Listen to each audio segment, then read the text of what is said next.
हरिओम. आज गुरुवार 5 सप्टेंबर 2024 शिक्षक दिन.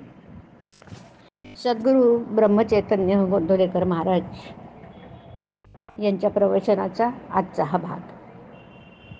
नाम म्हणजे जादूचा दिवाच. ऐकूया हा.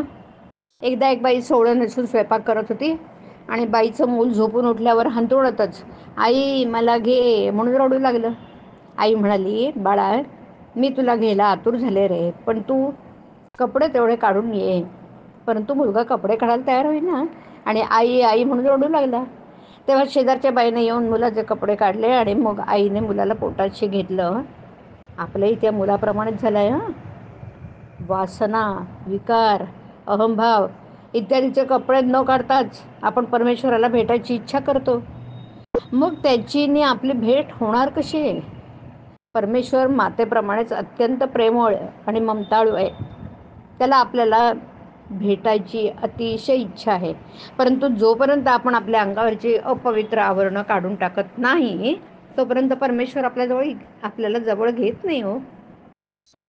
संत आपल्याला परमेश्वराकडे जायचा रस्ता सांगतात.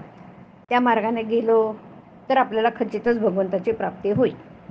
आपण पुराणात वाचलंच असेल की श्रीकृष्णाकडे दुर्योधन आणि अर्जुन गेले. श्रीकृष्ण परमात्म्याने सांगितलं की ज्याला मी हवा असेल त्याला माझं सैन्य आणि इतर गोष्टी मिळणार नाही. हे ऐकून दुर्योधनाने त्याचे सर्व सैन्य मागून घेतलं होतं की नाही. अर्जुनाला खरा आनंद झाला की आपल्याला हवी असलेली गोष्ट मिळते. कारण तो हे जाणून होता की एका परमेश्वरा वाचून बाकी सगळं व्यर्थ आहे. प्राणा वाचून हजारो शरीरांचा काय उपयोग?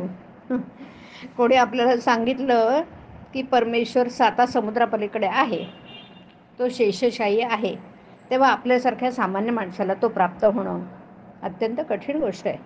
परंतु संतांनी आपल्यावर फार मोठे उपकार करून ठेवलेत. त्याने नामरूपी जादूचा दिवाच आपल्या हाती दिलाय. त्यात सत्संगतीचं तेल घातलं म्हणजे झालं.